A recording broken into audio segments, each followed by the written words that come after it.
ಇದೇ ಕ್ರೈಮ್ ಅಂದ್ರೆ ಕಾರ್ಯಕ್ರಮಕ್ಕೆ ಸ್ವಾಗತ. ನಾನು ಉಮರ್ ಫಾರೂಕ್. ಶಾಲೆಯನ್ನ ಗುರುಕುಲವನ್ನ ನಾವು ವಿದ್ಯೆ ಕಲಿಯುವ ದೇಗುಲ ಅಂತ ಕರಿತೀವಿ. ಪೋಷಕರು ತಮ್ಮ ಮಕ್ಕಳ ಉಜ್ವಲ ಭವಿಷ್ಯದ ಕನಸ್ಕಂಡು ನಂಬಿಕೆಯಿಂದ ಇಂತಹ ವಿದ್ಯಾಸಂಸ್ಥೆಗಳಿಗೆ ಕಳಿಸ್ತಾರೆ. ಆದರೆ ಅದೇ ಗುರುಕುಲ ಒಂದು ಕಸಾಯಿ ಖಾನೆಯಾಗಿ ಬದಲಾದರೆ, ವಿದ್ಯೆ ಕಲಿಸಬೇಕಾದ ಗುರುನೇ ರಾಕ್ಷಸನಂತೆ ವರ್ತನೆ ಮಾಡಿದರೆ, ಇಂತಹದ್ದೊಂದು ಎದೆ ಜಲ್ಲೆನಿಸುವ ಅಮಾನವೀಯ ಘಟನೆಯೊಂದು ಉತ್ತರ ಪ್ರದೇಶದ ಲಕ್ನೋದಲ್ಲಿ ನಡೆದಿದೆ. ಬರೀ 11 ವರ್ಷದ ಒಂದು ಮುಗ್ಧ ಕಂದಮ್ಮ, ಆತನ ದೇಹದ ಮೇಲೆ ಬರೋಬ್ಬರಿ 42 ಆಳವಾದ ಗಾಯಗಳು, ಸಿಗರೇಟ್ನಿಂದ ಸುಟ್ಟ 11 ಕಲೆಗಳು. ಗುರುಕುಲಕ್ಕೆ ಸೇರಿದ ಕೇವಲ 7 ದಿನಗಳಲ್ಲೇ ಆ ಮುಗ್ಧ ಬಾಲಕನ ಬರ್ಬರ ಹತ್ಯೆಯಾಗಿದೆ. ಆ ಗುರುಕುಲದಲ್ಲಿ ಅಸಲಿಗೆ ನಡೆದಿದ್ದೇನು, ಆ ಮುಗ್ಧ ಜೀವ ಮಾಡಿದ ತಪ್ಪಾದರೂ ಏನಿತ್ತು, ಈ ಎಲ್ಲ ಕರಾಳ ಸತ್ಯದ ಸಂಪೂರ್ಣ ವಿವರವನ್ನು ಹೇಳ್ತಾ ಹೋಗ್ತೀನಿ. ಆದರೆ ಅದಕ್ಕೂ ಮೊದಲು ನೀವಿನ್ನೂ ನಮ್ಮ ಚಾನಲನ್ನು ಸಬ್ಸ್ಕ್ರೈಬ್ ಮಾಡಿಲ್ಲ ಅಂದರೆ ದಯವಿಟ್ಟು ಸಬ್ಸ್ಕ್ರೈಬ್ ಮಾಡ್ಕೊಳ್ಳಿ.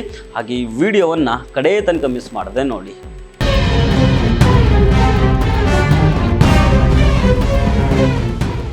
ಆ ದುರ್ದೈವಿ ಬಾಲಕನ ಹೆಸರು ದಿವ್ಯಾಂಶು. ಆತನಿಗೆ ಕೇವಲ 11 ವರ್ಷ ವಯಸ್ಸು. ಮಹಾರಾಜ್ಗಂಜ್ ಪೊಲೀಸ್ ಸ್ಟೇಷನ್ ವ್ಯಾಪ್ತಿಯ ಗೌರೈ ಗ್ರಾಮದ ನಿವಾಸಿ ನರೇಂದ್ರ ಕುಮಾರ್ ದ್ವಿವೇದಿ ಅನ್ನೋರ ಪುತ್ರನೇ ಈ ದಿವ್ಯಾಂಶು. ಬಡತನದಲ್ಲಿದ್ದ ಆ ಕುಟುಂಬಕ್ಕೆ ಲಕ್ನೋದಲ್ಲಿರುವ ರಾಮಾನುಜ್ ಭಾಗವತ್ ವೇದ ವಿದ್ಯಾಪೀಠ ಗುರುಕುಲದಲ್ಲಿ ಉಚಿತವಾಗಿ ವೇದ ಶಿಕ್ಷಣ ನೀಡಲಾಗ್ತಿದೆ ಅನ್ನೋ ಮಾಹಿತಿ ಸಿಗುತ್ತೆ. ತಮ್ಮ ಮಗನಾದರೂ ಉಚಿತವಾಗಿ ಒಳ್ಳೆಯ ಶಿಕ್ಷಣ ಪಡೀಲಿ, ವೇದಗಳನ್ನು ಕಲೀಲಿ ಅನ್ನೋ ಮಹಾದಾಸೆಯಿಂದ ತಂದೆ ನರೇಂದ್ರ ಕುಮಾರ್ ಅವರು ಮಗನನ್ನು ಅದೇ ಗುರುಕುಲಕ್ಕೆ ಸೇರಿಸೋದಕ್ಕೆ ನಿರ್ಧಾರ ಮಾಡ್ತಾರೆ. ಅದರಂತೆ ಇದೇ ಏಪ್ರಿಲ್ 15ನೇ ತಾರೀಕು ದಿವ್ಯಾಂಶ್ನನ್ನು ಲಕ್ನೋದ ಆ ಗುರುಕುಲಕ್ಕೆ ಅಡ್ಮಿಷನ್ ಮಾಡಲಾಗ್ತದೆ. ಕುಟುಂಬದವರು ಮಗನನ್ನು ಅಲ್ಲಿ ಬಿಟ್ಟು ಭಾರವಾದ ಮನಸ್ಸಿನಿಂದ, ಆದರೆ ಮಗನ ಭವಿಷ್ಯದ ಆಸೆಯಿಂದ ಊರಿಗೆ ಬರ್ತಾರೆ. ಆದರೆ ಅವರಿಗೆ ಗೊತ್ತಿರಲಿಲ್ಲ ತಾವು ತಮ್ಮ ಮಗನನ್ನು ಬಿಟ್ಟು ಬಂದಿದ್ದು ಗುರುಕುಲದಲ್ಲ, ಯಮನ ಅಂಗಳದಲ್ಲಿ ಅಂತ. ಮಗನನ್ನು ಗುರುಕುಲಕ್ಕೆ ಸೇರಿಸಿ 7 ದಿನಗಳಾಗಿರ್ತಾವೆ ಅಷ್ಟೇ. ಮಂಗಳವಾರ ರಾತ್ರಿ ದಿವ್ಯಾಂಶು ತನ್ನ ಅಕ್ಕನ ಜೊತೆಗೆ ಫೋನಲ್ಲಿ ಮಾತಾಡಿದ್ದ. ಆತನ ಧ್ವನಿಯಲ್ಲಿ ಯಾವುದೇ ಭಯ ಇರಲಿಲ್ಲ, ಎಲ್ಲವೂ ಸಹಜವಾಗಿತ್ತು. ಆದರೆ ಮರುದಿನ ಬೆಳಿಗ್ಗೆ ಅಂದರೆ ಏಪ್ರಿಲ್ 27ನೇ ತಾರೀಕು ಆ ಕುಟುಂಬದ ಪಾಲಿಗೆ ಬರಸಿಡಿಲೊಂದು ಬಡಿತದೆ. ಗುರುಕುಲದಿಂದ ಕುಟುಂಬಕ್ಕೆ ಒಂದು ಫೋನ್ ಕಾಲ್ ಬರ್ತದೆ. ನಿಮ್ಮ ಮಗ ಮೆಟ್ಲುಗಳಿಂದ ಕೆಳಗೆ ಬಿದ್ದು ಸತ್ತೋಗ್ಬಿಟ್ಟಿದ್ದಾನೆ ಅಂತ ಒಂದು ಆಘಾತಕಾರಿ ಸುದ್ದಿಯನ್ನು ಗುರುಕುಲದ ಮ್ಯಾನೇಜರ್ ಕನ್ನಯ್ಯಲಾಲ್ ಮಿಶ್ರಾ ತಿಳಿಸ್ತಾನೆ. ಕುಟುಂಬಕ್ಕೆ ಏನಾಗ್ತಿದೆ ಅಂತ ಅರ್ಥ ಆಗೋ ಮೊದಲೇ ಗಂಭೀರವಾಗಿ ಗಾಯಗೊಂಡಿದ್ದ ಬಾಲಕನನ್ನು ಆಸ್ಪತ್ರೆಗೆ ಅಡ್ಮಿಟ್ ಮಾಡಲಾಗಿತ್ತು ಅನ್ನೋ ಮಾಹಿತಿ ಸಿಗುತ್ತೆ. ಆದರೆ ಆಸ್ಪತ್ರೆಗೆ ತಲುಪುವಷ್ಟರಲ್ಲೇ ಆ ಕಂದಮ್ಮನ ಪ್ರಾಣ ಪಕ್ಷಿ ಹಾರಿ ಹೋಗಿತ್ತು. ಮೆಟ್ಟಿಲಿನಿಂದ ಬಿದ್ದಿದ್ದಾನೆ ಅಂತ ಹೇಳಿದ್ದ ಮ್ಯಾನೇಜರ್ನ ಮಾತಿನ ಮೇಲೆ ಕುಟುಂಬಕ್ಕೆ ಅನುಮಾನ ಶುರುವಾಗುತ್ತೆ.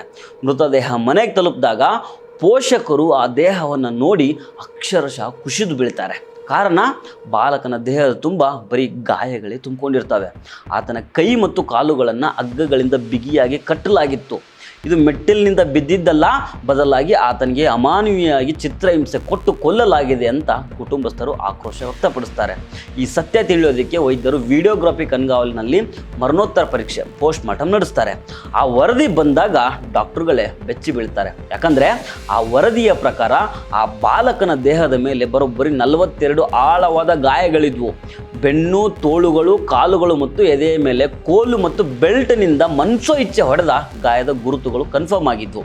ಇಷ್ಟೇ ಅಲ್ಲ ವೀಕ್ಷಕರೇ, ಆ ಮಗುವಿನ ದೇಹದ ಮೇಲೆ ಬರೋಬ್ಬರಿ 11 ಕಡೆ ಸಿಗರೇಟ್ನಿಂದ ಸುಟ್ಟ ಗುರುತುಗಳನ್ನು ಸಹ ವೈದ್ಯರು ಪತ್ತೆ ಹಚ್ಚಿದ್ದಾರೆ. ಆದರೆ ಒಂದು ಸಮಾಧಾನಕರ ವಿಷಯ ಏನಂದರೆ, ಮಗುವಿನ ಮೇಲೆ ಯಾವುದೇ ಲೈಂಗಿಕ ದೌರ್ಜನ್ಯ ನಡೆದಿರೋದು ಕಂಡುಬಂದಿಲ್ಲ.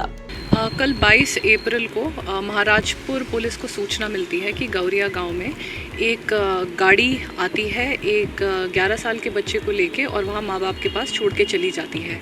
जब और वो मृत अवस्था में उसको लाया जाता है। माता पिता अस्पताल ले जाते हैं, पर अस्पताल में उसको मृत घोषित कर दिया जाता है और शरीर में बहुत सारी चोटों के निशान भी देखे गए थे। तो पुलिस जब जांच पड़ताल करती है तो ये पता चला कि 16 अप्रैल के आसपास उस लड़के को रामानुज वेद विद्या गुरुकुल लखनऊ में उसका दाखिला कराया गया था। वो तब से वहीं पर था और उसका जो संचालक है कन्हैया मिश्रा, वही आके गाड़ी में गौरिया गांव में छोड़ के गया था। तो जांच पड़ताल में फिर ये भी पाया गया, हम लोगों ने लखनऊ टीम भेजी, वहाँ गुरुकुल में हम सब ने कैमरे देखे, एनवीआर रिकवर किए और कन्हैया मिश्रा भी हमारी अब हिरासत में है। और उसने ये बताया है कि बहुत बच्चे को उसने काफ़ी मार पिटाई की है और पोस्टमार्टम रिपोर्ट में भी काफ़ी चोटों का खुलासा हुआ है और प्राइमा फेची चोटों के कारण ही उस बच्चे की मृत्यु हुई है। तो हमने कन्हैया मिश्रा को हिरासत में ले लिया और हम सारी रिकवरी और सर्च एंड सीजर प्रोसेस कर रहे हैं और कोई जो भी इस केस में इन्वॉल्व रहेगा हम उसको भी अरेस्ट करेंगे। प्रथम दृष्टया तो कहीं से भी ये नहीं पता चल रहा था, परंतु अभी पोस्टमार्टम रिपोर्ट आएगी, उसका प्रॉपर एनालिसिस करके हम लोग ये बताएंगे कि क्या क्या हुआ था। ಕೋಲಿನಿಂದ ಬೆಲ್ಟ್ನಿಂದ ಹೊಡೆದು ಸಿಗರೇಟ್ನಿಂದ ಸುಟ್ಟು ಬಿಟ್ಟಿದ್ದಾರೆ. ಆ 11 ವರ್ಷದ ಮಗು ಎಷ್ಟೊಂದು ನರಳಾಡಿರಬೇಡ. ಆತನ ಆರ್ತನಾದ ಆ ಗುರುಕುಲದ ಗೋಡೆಗಳ ಮಧ್ಯೆ ಹೇಗೆ ಕರಗೋಯ್ತು ನೆನೆಸ್ಕೊಂಡ್ರೆ ಮೈ ಜುಮ್ ಅಂತದೆ. ಮಗುವಿನ ತಂದೆ ನರೇಂದ್ರ ಕುಮಾರ್ ಅವರು ತಕ್ಷಣ ಪೊಲೀಸರಿಗೆ ದೂರು ಕೊಡ್ತಾರೆ. ಈ ದೂರಿನ ಆಧಾರದ ಮೇಲೆ ಗುರುಕುಲದ ಮ್ಯಾನೇಜರ್ ಕನ್ನಯ್ಯಲಾಲ್ ಮಿಶ್ರಾ ಮತ್ತು ಆತನ ಚಾಲಕನ ವಿರುದ್ಧ ಕೊಲೆ ಹಾಗೂ ಸಾಕ್ಷ್ಯನಾಶದ ಆರೋಪದ ಮೇಲೆ ಪೊಲೀಸರು FIR ದಾಖಲು ಮಾಡ್ಕೊಳ್ತಾರೆ. ಪೊಲೀಸರ ತನಿಖೆಯಲ್ಲಿ ಭಯಾನಕ ಸತ್ಯ ಹೊರಗೆ ಬರ್ತದೆ. ಗುರುಕುಲದ ಮ್ಯಾನೇಜರ್ ಕನ್ನಯ್ಯಲಾಲ್ ಮಿಶ್ರಾ ಯಾವ ಕಾರಣಕ್ಕೋ ಏನೋ ಆ ಬಾಲಕನಿಗೆ ಮನಸ್ಸಿಗೆ ಬಂದಂತೆ ರಾಕ್ಷಸನ ರೀತಿಯಲ್ಲಿ ಹೊಡೆದು ಕೊಂದಿದ್ದಾನೆ ಅನ್ನೋದು ಪ್ರಾಥಮಿಕ ತನಿಖೆಯಿಂದ ತಿಳಿದು ಬಂದಿದೆ. ಗುರುವಾರ ತಡರಾತ್ರಿ ಪೊಲೀಸರು ಕಾರ್ಯಾಚರಣೆ ನಡೆಸಿ ಪ್ರಮುಖ ಆರೋಪಿ ಮ್ಯಾನೇಜರ್ ಕನ್ನಯ್ಯಲಾಲ್ ಮಿಶ್ರಾ ಹಾಗೂ ಆತನ ಗೆಳತಿ ಹರ್ಷಿತಾ ಸೋನಿಯಾಳನ್ನು ಅರೆಸ್ಟ್ ಮಾಡಿದ್ದಾರೆ. ಇಲ್ಲಿ ಗೆಳತಿ ಹರ್ಷಿತಾಳ ಪಾತ್ರವೂ ಇದೆ. ಈಕೆ ಘಟನೆ ನಡೆದ ತಕ್ಷಣ ಸಾಕ್ಷ್ಯಗಳನ್ನು ನಾಶಪಡಿಸಿದ್ದಾಳೆ ಮತ್ತು ಘಟನೆಯ ಬಗ್ಗೆ ಯಾರಿಗೂ ತಿಳಿಬಾರ್ದು ಅಂತ ಗುರುಕುಲದಲ್ಲಿದ್ದ ಇತರ ವಿದ್ಯಾರ್ಥಿಗಳನ್ನು ತರಾತುರಿಯಲ್ಲಿ ಅವರ ಮನೆಗೆ ಕಳುಹಿಸಿದ ಆರೋಪವನ್ನು ಹೊತ್ಕೊಂಡಿದ್ದಾಳೆ.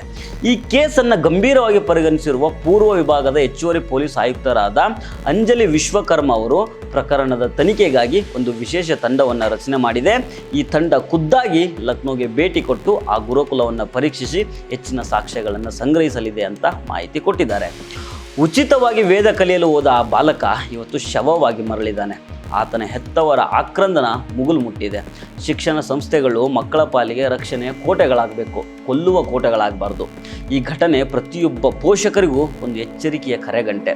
ಮಕ್ಕಳನ್ನು ಹಾಸ್ಟೆಲ್ಲು ಅಥವಾ ಗುರುಕುಲಗಳಿಗೆ ಸೇರಿಸುವ ಮುನ್ನ ಅಲ್ಲಿನ ಹಿನ್ನೆಲೆ ಸುರಕ್ಷತೆಯನ್ನು ಕನ್ಫರ್ಮ್ ಮಾಡಿಕೊಳ್ಳಿ.